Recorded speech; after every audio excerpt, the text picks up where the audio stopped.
Good afternoon, students. Welcome in HCP lecture. Today I will start the remaining part of sterile manufacturing, chapter number 5. In this sterile manufacturing, introduction, large and small volume parenterals, then facility and requirements, then layout of sterile product area, manpower, then facilities, then laminar flow, personnels, processing, cleaning equipment and containers, then product preparation and filling procedure. We have already seen in the previous lecture. Okay. Now I will start the next point is sealing.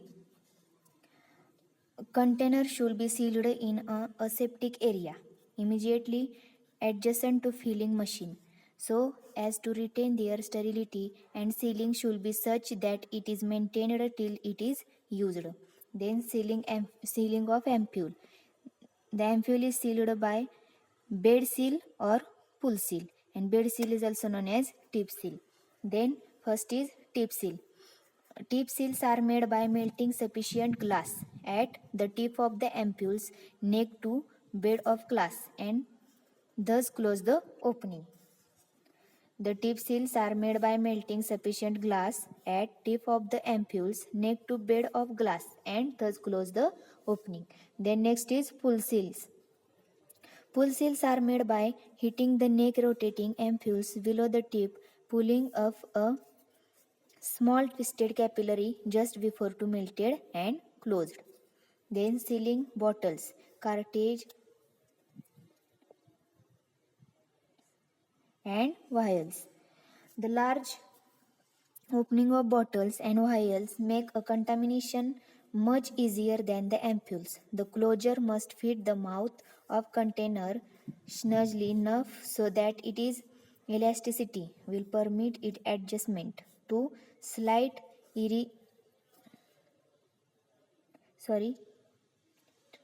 irregularities in the tip and neck of the container. When the rubber closures are to be inserted, the surface of the closures is often halogenated to give it less friction. This closure may be inserted in the vials or a bottle by forceps or directly by hand, encased in sterile rubber gloves and sometimes mechanically on a large scale. Aluminum caps are used to hold rubber closure in place. Okay. Then next is single cap. Single caps may have a permanent central hole or a central that is torn away at the time of use to expose rubber closure. Then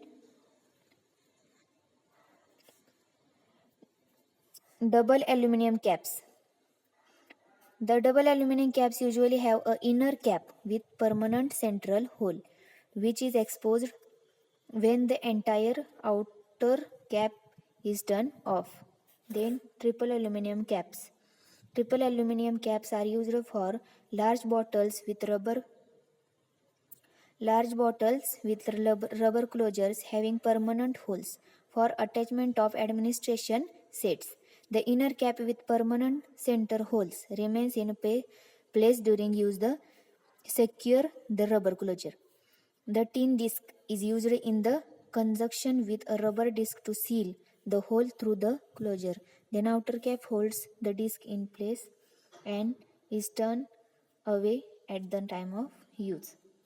Then when applied, the bottle edges of an aluminum cap is bent crimped around the tip of glass then container and it cannot be removed without destroying the cap. Okay. Then next point is sterilization.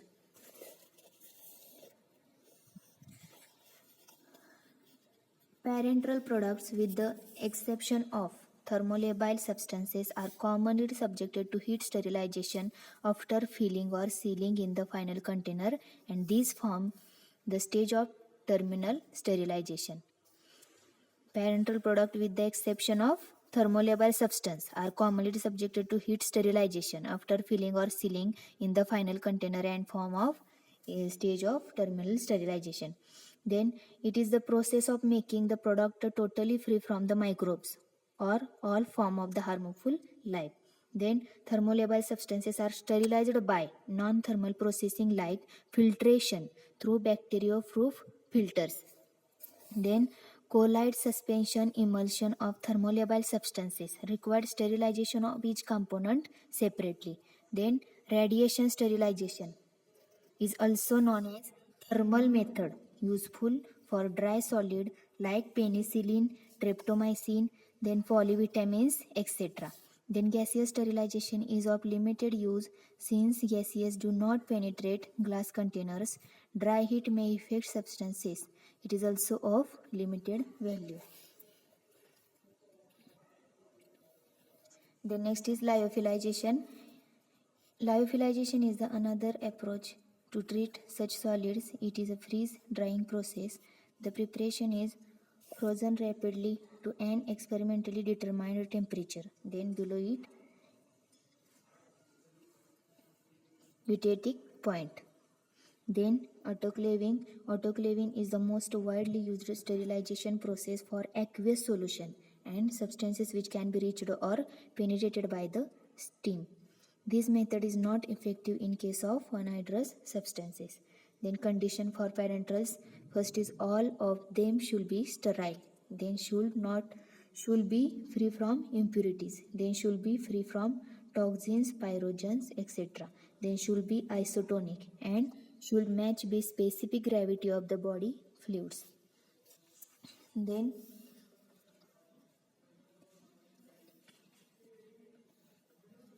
consideration in the development of formula.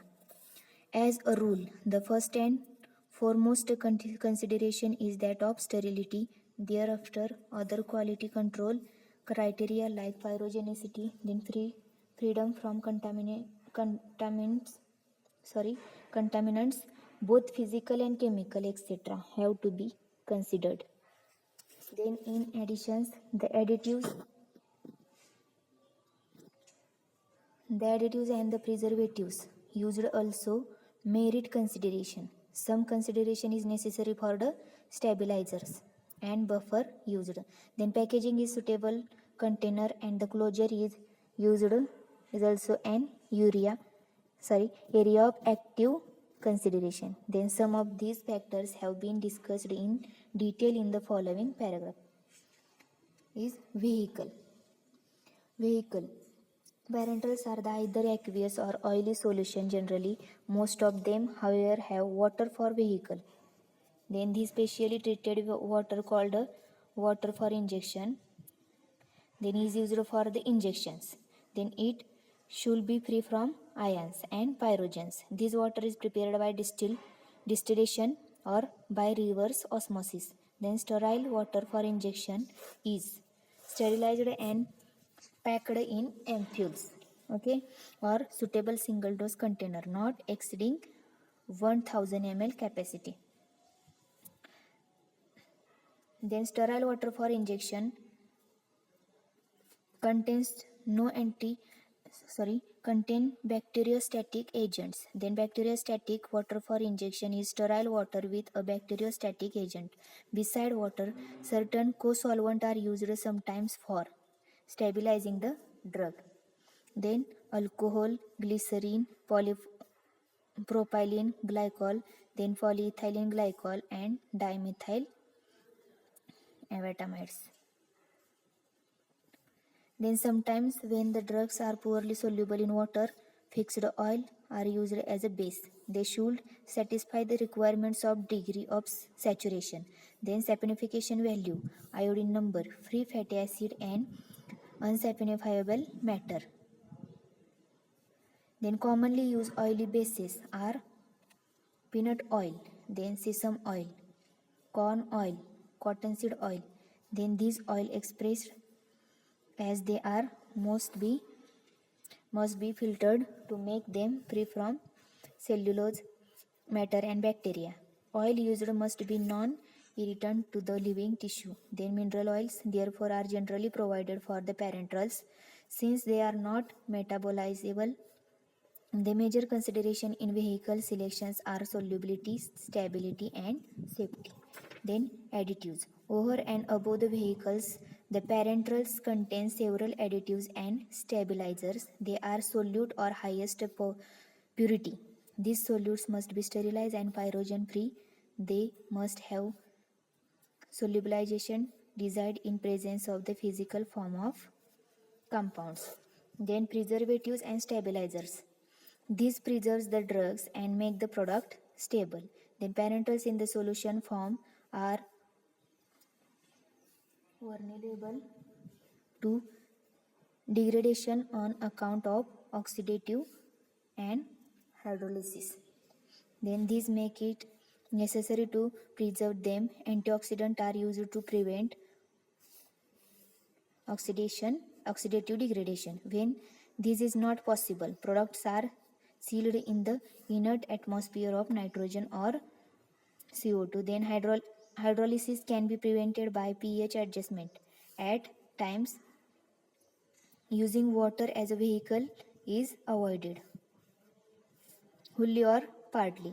Then degradation brought about the stray metallic ions can be prevented by the use of chelating agents like EDTA. Then buffering agents, the desired pH must be maintained for all formulations. pH changes are likely during storage or due to the degradative reaction. This could happen due to interaction with the material of containers. There may be gaseous loss or dissolution of gas into liquid.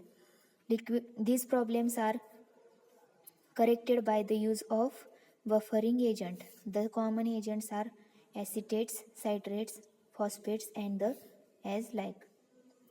Then antioxidants, as pointed out earlier, oxidants prevent oxidative degradation of oxygen sensitive drug. Then the most extensively used antioxidant is sodium bisulfate, 0.1%. EDTA, a chelating agent used in the combination with antioxidant, retards the oxidative reaction with otherwise are catalyzed by the metallic ions. Then antimicrobial agents. In vials, generally antimicrobial agents are added as these are multi-dose containers and at the time of each withdrawal of the drug, there is a possibility of accidentally contaminating the product by microbes. When these are used, their potential toxicity must be recognized.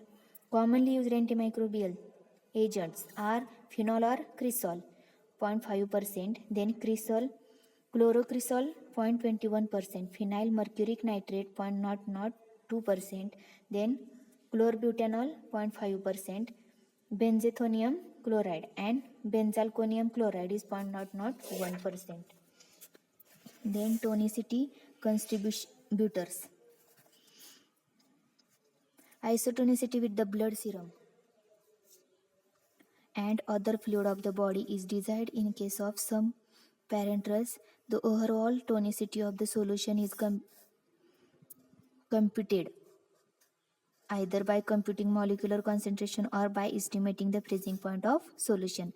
Then tonicity depends upon the amount and type of the solute present in the solution. Sometimes tonicity needs to be increases. Add substance like sodium chloride, borax, etc. Substances to use adjust the tonicity. It may be compatible with other ingredients present in the solution. Then next is wetting, suspending, emulsifying agent. These example use of the wetting, suspending and emulsifying agents. Firstly, agent, wetting agent, then suspending agent and emulsifying agent. Then use of these three agents and example. Firstly, use of the wetting agent. The wetting agent used in the suspension to maintain the particle size, or to counteract ketting. Okay. The wetting agent used in the suspension to maintain the particle size or to contract caking. Then example sorbitan triolide, then puronic F68 and twin 80, Then use of the suspending agent used in the parenteral suspension. Then example is the sodium, CMC, then methyl cellulose, gelatin, polyvinyl pyrrolidine, then acacia. Okay. Example is sodium, CMC, then methyl cellulose, then gelatin, polyvinyl pyrrolidone, and acacia. And also used to, then it is to prevent the flocculation of suspended particles. An example is sodium citrate. Then emulsifying agent is used for the emulsification. Then an example is the lecithin. Okay.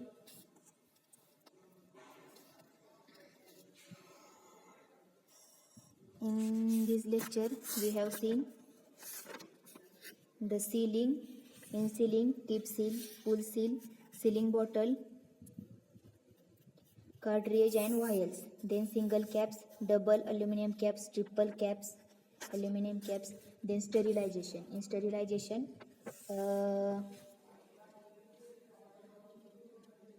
lyophilization, then autoclaving, conditions of parenterals, then consideration in the development of formula. In consideration of development formula, additives, preservative and stabilizers, buffering agents, then antioxidants and antimicrobial agents. Then tonicity, contributors and wetting, suspending, emulsifying agents. Okay, you understand? I will stop here. Thank you.